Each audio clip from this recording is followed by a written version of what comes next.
আসসালামু আলাইকুম। যারা টার্কি মুরগি দেখেছেন কিন্তু টার্কি মুরগির ম্যাটিং দেখেন নাই, তো ভিডিওটা তাদের জন্য।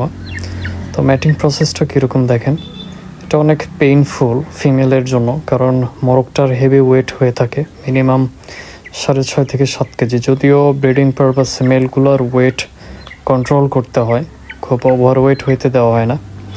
তারপরে অনেক সময় ওভারওয়েট হয়ে যায়, কারণ একটা নির্দিষ্ট বয়সের পর টার্কির মেলগুলোর ওয়েট অটোমেটিক্যালি বেড়ে যায়।